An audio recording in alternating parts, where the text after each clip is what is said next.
Bienvenue dans cette nouvelle vidéo. Bitcoin est en train de petit à petit invalider nos scénarios haussiers. Donc, on va essayer d'analyser ce qui peut se passer pour les prochains jours et les prochaines semaines sur Bitcoin. Comme c'est le week-end, je ferai une vidéo 100% crypto. Donc, je ferai en second temps l'analyse d'Ethereum et je finirai par Hyperliquid. Si vous avez d'autres idées d'altcoin que vous aimeriez que j'analyse, n'hésitez pas à utiliser l'espace commentaire pour me faire vos suggestions. Sur Bitcoin, je vais commencer avec le daily. J'ai déjà fait l'analyse weekly en début de semaine et je la referai la semaine prochaine. Donc si vous voulez plus de détails, n'hésitez pas à aller voir la vidéo que j'ai fait mardi où je détaille vraiment le weekly. Donc n'hésitez pas si vous voulez plus de détails. Je vous ferai également des mises à jour sur le Discord, c'est du changement entre plusieurs vidéos. Donc si vous voulez aussi plus d'analyse, rejoignez-nous sur Discord.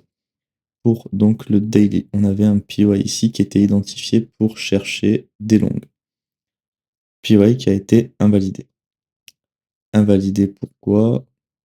Pour l'instant, c'est arrêté juste avant notre point de choc en fait ici weekly.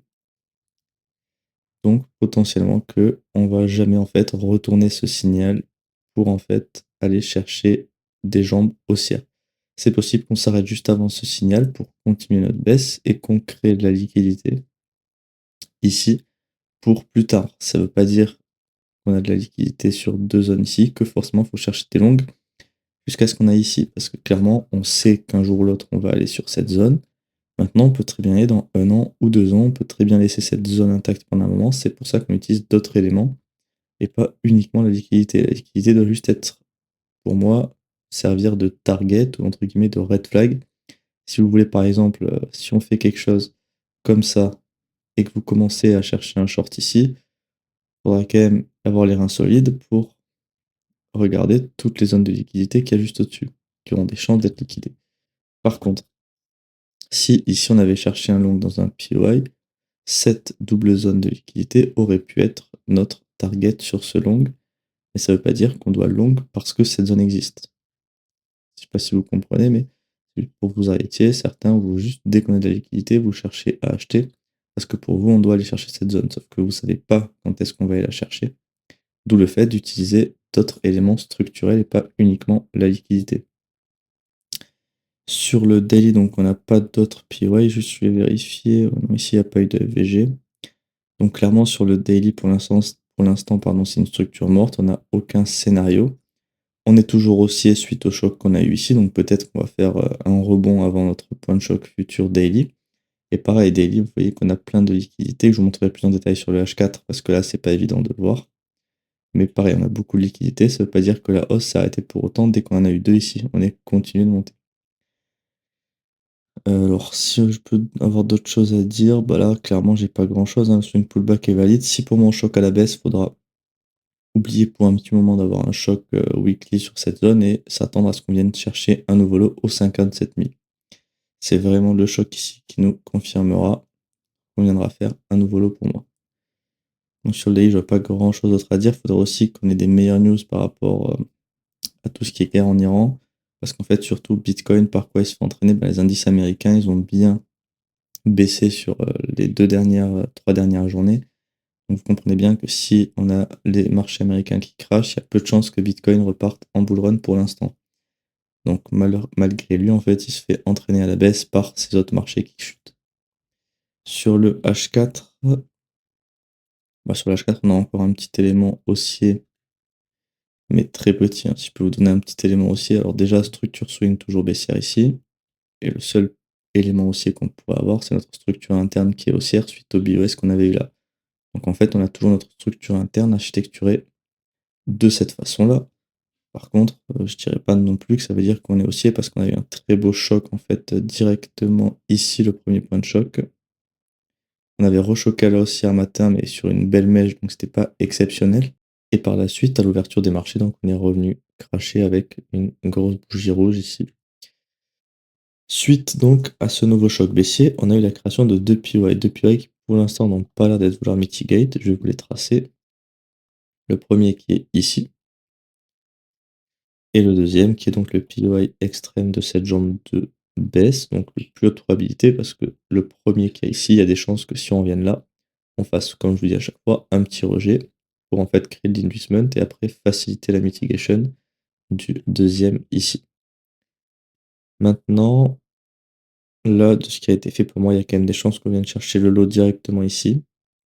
Ce serait bien entre guillemets pour confirmer la baisse parce que là, on a peut-être fait par exemple juste un graphe de liquidité pour alimenter un futur mouvement haussier. Donc on verra en fait quand on vient faire un lot, est-ce qu'on refait un deuxième graphe de liquidité et directement on repart en V-shape gros momentum, ou alors est-ce qu'on vient vraiment s'écraser pour aller chercher plus bas. Parce que ce que je vous disais sur le daily, là on peut le voir de manière beaucoup plus flagrante, c'est que là vous voyez on a 1, 2, 3, 4, on avait 5 zones de liquidité, on en a purgé une suite à cette baisse, mais vous voyez qu'on a beaucoup de liquidité.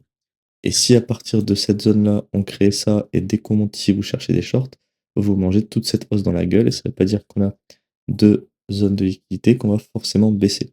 Et qu'ici, on les a laissées pour plus tard, si on n'y viendra jamais, on peut très bien juste faire ça, repartir en bull run et ne jamais revenir à ces prix-là. Ça ne veut pas dire qu'on a de la liquidité, qu'on va y aller. C'est juste pour vous faire un rappel là-dessus, parce que je vois beaucoup qui font l'erreur sur ce niveau-là.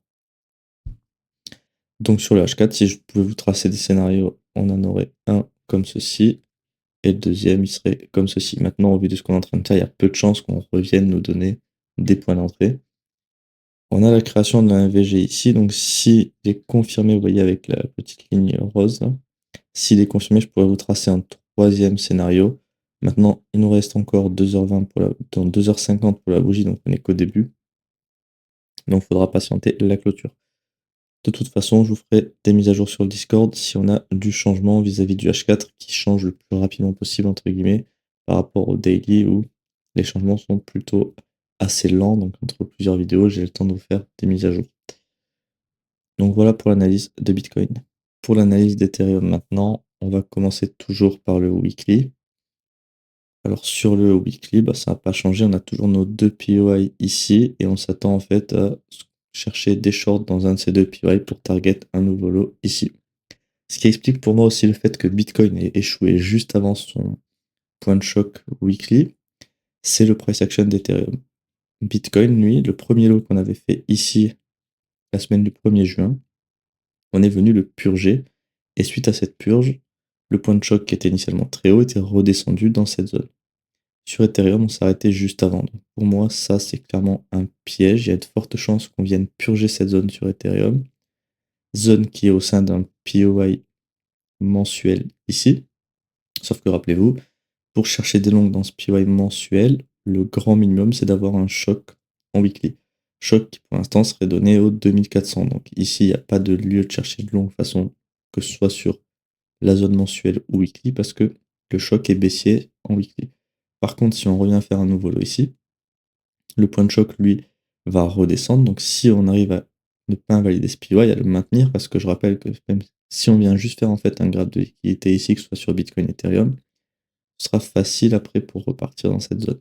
Par contre, si on vient faire une grosse purge et qu'on continue la baisse, théoriquement, on pourrait retourner la structure sur Ethereum, invalider le POI, retourner le mensuel, donc ça ferait beaucoup d'éléments baissiers qui nous diraient qu'on est encore pas du tout à la fin de la baisse. En tout cas, ce serait trop tôt pour se prononcer. Tandis que si pour moi ici on fait graphe de liquidité et une ou deux semaines après on vient choquer à la hausse, là ce sera ultra bullish. Mais pour voir ça, il faut venir chercher une purge de ce lot à ce niveau-là. Et en plus, ce serait intéressant parce que là, on aurait vraiment un setup haussier mensuel avec des confluences weekly qui se dégageraient. Donc ça pourrait être intéressant. Mais pour ça, il faut faire un nouveau lot et maintenir donc le lot des 1377 qu'on a fait en mars dernier. Donc sur le weekly, je vois pas grand-chose d'autre à dire. De toute façon, le price action n'a pas changé en fait depuis début juin. Toujours nos deux zones qui sont tracées ici. Donc aucun changement à ce niveau-là. Sur le daily, pareil. Pour l'instant, notre scénario est en train de se passer parfaitement en fait, hein.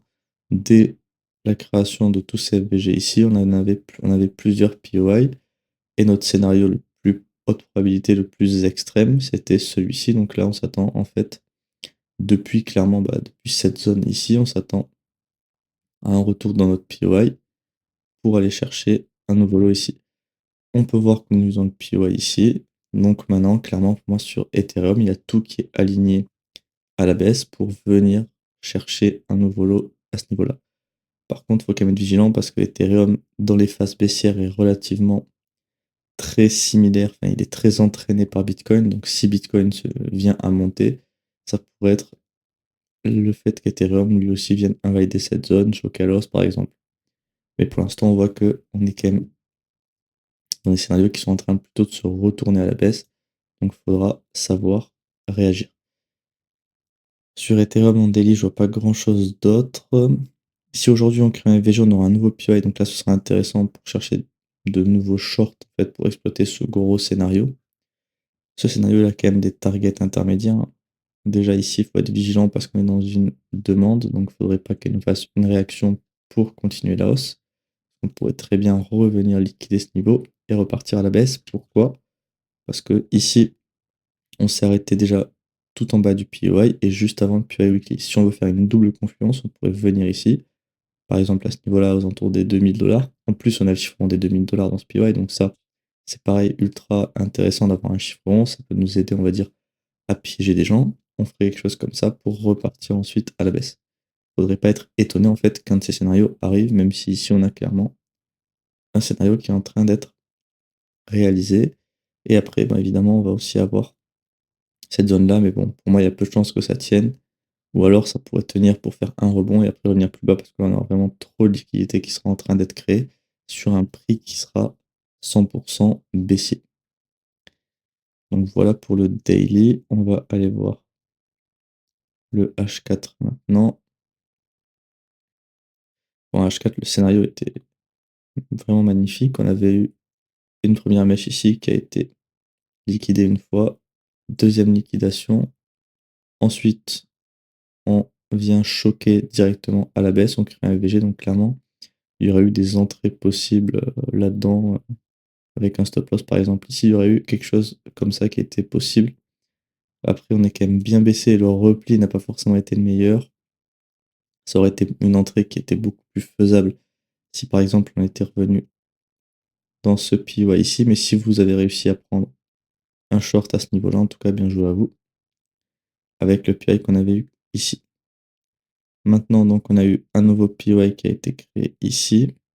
Alors la structure interne, ça aussi, on va essayer de voir. Haussière, perpétuer, retourner. Ouais, honnêtement, pas hyper fan de cette structure interne, on va quand même la marquer. On aurait quelque chose comme ça. Ok, donc retourner ici. Donc, si je devais vous tracer la structure interne, on aurait le high à ce niveau-là. Et le low ici, on serait toujours en fait en train de faire notre swing run. Même là, pour moi, le bottom n'a pas été trouvé, hein. Si on continue, ce sera la même structure interne, il n'y aura pas de BOS. On est juste sur de la structure fractale à ce niveau-là avec le choc. Donc sur Ethereum, si je pouvais vous tracer un scénario, bah, le scénario extrême vis-à-vis de ça, ce serait un retour ici pour target ça. Scénario possible, mais bon, c'est dur à exploiter quelque chose comme ça. Et si je devais avoir une target plus réaliste, premier lieu, on aurait de l'eau à ce niveau-là. Bon, déjà, il y a peu de chances sur Bitcoin qu'on vienne faire ça. Là, au vu de ce qu'on est en train de faire, on va probablement baisser sans jamais revenir dans notre POI. Ensuite, on a ce lot ici, et après ce lot à ce niveau-là, et pour moi, ce sera trop risqué de target une autre zone pour l'instant. À la rigueur, on a une zone de demande ici, donc on peut mettre un peu en dessous du lot comme ça. Et bon, pour moi, ce sera le maximum qui sera réaliste à aller chercher. Donc voilà pour l'analyse d'Ethereum en H4. Je vois pas grand chose d'autre à dire pour l'instant. Les scénarios, ils sont là, ils sont clairs. Ethereum est beaucoup plus propre que Bitcoin. Les scénarios sont tous alignés à la baisse, donc il n'y a aucune raison de s'exposer actuellement sur Ethereum. Pour finir avec la vidéo sur Hyperliquid. Bah, Hyperliquid, c'est un peu qui est en train de se passer, ce que je vous parlais depuis plusieurs semaines. C'est qu'on est haussier, certes, parce que l'order flow, lui, est haussier. Par contre, le swing pullback n'a pas été fait. Donc pour avoir un swing pullback, on aimerait donc venir choquer à la baisse pour le confirmer. On a une très belle zone de demande ici. Donc pour moi, ce qui était intéressant, c'était d'attendre qu'on vienne choquer à la baisse pour faciliter le swing pullback, qu'on vienne dans cette zone, et dans cette zone, attendre de nouveau un choc haussier pour ensuite se repositionner sur des POI. Là, pour moi, ce serait des très beaux scénarios haussiers. Là, ce qu'on voit, c'est que pour moi, on est en train de descendre pour choquer à la baisse. On a des champs qui viennent choquer à la baisse. Si on vient donc retourner l'order flow avec un choc baissier ici, on aura des setups de short qui seront faisables dans cette zone. Attention tout de même parce que la zone sera très éloignée du prix et de toute façon, pour moi, il y a des chances qu'on n'y revienne jamais en réalité parce que si on vient choquer ici, on sera déjà très loin. Pour moi, il y a des chances qu'on pose le bottom dans ce FVG ou dans cette demande. Donc, il faudra s'attendre à choquer à la hausse dans cette zone. Donc, potentiellement, le prix pourrait commencer à se stabiliser par là. Évidemment, si Bitcoin commence à vraiment faire un gros crash, par exemple, je dirais aux 40 000, hein, imaginons qu'on va aux 40 000 dollars, il y a quand même peu de chances qu'on fasse juste moins 20% sur hyper liquide. Donc, il faudrait après revoir nos zones avec potentiellement d'autres demandes qui sont un petit peu plus bas, comme celle-ci ou celle-ci. En tout cas, lui, hyper liquide est loin de retourner sa structure à la baisse. Il faudra aller chercher en dessous des 21 dollars. Donc, pour moi, c'est ultra intéressant. Le price action est ultra clean à trader. Là, on n'a juste aucun scénario. Donc, sur le weekly, en fait, il faut juste patienter. Il y a trois choses à quoi on peut s'attendre sur le weekly. Soit on repart à la hausse directement ici et on pourra créer des nouveaux POI pour chercher des longues. Soit on choque à la baisse et on peut potentiellement chercher des shorts ici.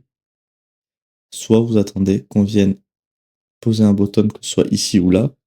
On fait un nouveau choc haussier. Et là, pareil, vous aurez des nouveaux POI potentiels pour chercher des longues et vous appuyer. Pour moi, c'est les trois scénarios à attendre sur les pas liquides. Maintenant, il faudra savoir réagir à celui qui se réalisera. Ou pas, évidemment, on peut très bien avoir quelque chose de dégueulasse, hein. Le price action peut très bien être bizarre. On peut très bien faire quelque chose comme ça, faire un truc comme ça. Enfin, vous voyez, ça peut être aussi n'importe quoi. Mais nous, les trois types de scénarios sur lesquels on peut exploiter, c'est ceux que je viens de vous montrer. Donc, si on n'a pas ces trois scénarios, il faudra juste patienter de avoir un price action plus propre. Ce que j'essaie de vous dire, c'est qu'on ne peut pas deviner ce que va faire le prix. Par contre, on sait, nous, dans quel type de scénario on a notre avantage statistique. Donc, c'est simplement, après de la patience, d'attendre nos scénarios et de les exploiter. On ne pourra pas savoir lequel arrivera. Si s'il faut, on va faire un stop loss, des pertes, on n'en sait rien, mais tout scénario est fait pour être invalidé parce que je vous rappelle que si on avait toujours raison, on serait déjà tous milliardaires. Maintenant, sur le daily. Alors, sur le daily, donc, on a invalidé notre PY daily. En même temps, ça faisait quand même un bout de temps qu'on était dedans. C'était quand même très haussier ce qu'on avait fait là, hein. Ce que je vous disais la semaine dernière, c'était plutôt haussier. Malheureusement, on n'avait pas créé de PY, donc c'était dommage. Ça aurait été beaucoup plus bullish d'avoir un PY créé sur ces trois bougies. Ce qui était bullish, c'est qu'on avait fait des beaux graphes de liquidité là-dessus, que le H4 était redevenu sacrément haussier, mais malheureusement, pareil en fait que Bitcoin pour moi. Je pense qu'on avait tout pour monter, mais on s'est fait entraîner par le reste des marchés. C'est ce que je vous dis à chaque fois. C'est que malheureusement, le marché crypto, c'est que quand Bitcoin monte, tout ne monte pas. Par contre, quand Bitcoin baisse, tout baisse. C'est un peu le nivellement par le bas. Donc clairement, c'est là qu'il faut être vigilant. Que même si on a des scénarios haussiers ici, ça ne veut pas forcément dire qu'on va forcément monter vis-à-vis de ce que fait le reste du marché. C'est pour ça que Bitcoin, ça reste entre guillemets un peu le boss. Que si vous tradez Bitcoin, vous êtes sûr de ne pas vous faire entraîner. Et je dis ça, mais encore parce que là, cette semaine, on peut voir qu'on s'est quand même fait entraîner par exemple, la chute du Nasdaq. Donc à chaque fois, s'il y a quelque chose au-dessus, faut quand même être vigilant et c'est pour ça que je vous dis que c'est intéressant d'analyser tous les marchés et pas uniquement un seul. Pour avoir une vue d'ensemble globale, en fait comprendre aussi pourquoi certains actifs peuvent baisser. Hyperliquid, ce qui est quand même intéressant, c'est qu'il est relativement quand même décorrélé du reste du marché crypto. Il est quand même monté là où plein de marchés, eux, ont baissé ou stagné. C'est quand même l'altcoin le plus fort qui a un price action différent de Bitcoin, hein. Je pense qu'il n'y a aucun autre altcoin ou price action similaire d'Hyperliquid ou même Bitcoin, ça ressemble pas du tout. Donc c'est pour ça que c'est intéressant à analyser. C'est un des altcoins, un des seuls qui sort vraiment du lot vis-à-vis de ça. Parce que même Ethereum, vous voyez qu'on fait des analyses relativement similaires à celles de Bitcoin. Donc au bout d'un moment, ça devient assez redondant. Si je vous fais Bitcoin, Ethereum, Solana, du XRP et tous les trucs comme ça, on va avoir un price action quasiment copier-coller. Donc en fait, avec l'analyse de Bitcoin, ça suffit à analyser le reste, hein. Clairement, c'est à peu près la même chose. Tandis que là, c'est différent. Sur le daily, bon, on a choqué à la baisse. Par contre, il n'y a aucun PI pour chercher des shorts. Donc, clairement, pour moi, il faut juste patienter d'avoir de nouveaux POI. Si on peut avoir une zone, pour moi, il y a des chances qu'on vienne en dessous de ce lot à ce niveau-là par rapport à ce que je vous montrais sur le weekly. Et ensuite, bah, on attendra en fait de revenir dans cette zone pour. En fait, pour moi, il y a une chance qu'on vienne poser un bottom entre ce lot ou notre zone de demande weekly. En gros, ça reste une zone assez vaste, mais je ne peux pas vous donner une zone précise parce que je vais vous mentir et attendre quelque chose un peu impossible à arriver. Par contre, ça veut pas dire que je vais chercher un long dans cette zone. Là, j'attends qu'on vienne, en fait, dans toute cette zone ici et une fois qu'on sera à l'intérieur, j'attends clairement qu'on vienne choquer à la hausse. Donc ça peut prendre du temps, on peut faire ça, ça et là, hop, on viendra faire un nouveau lot, 2, 3, j'en sais rien. Choc aussi ici. On continue de monter par exemple comme ça. On aura des purées qui vont être créées sur, la jambe de hausse, hein. Il y a de fortes chances en tout cas.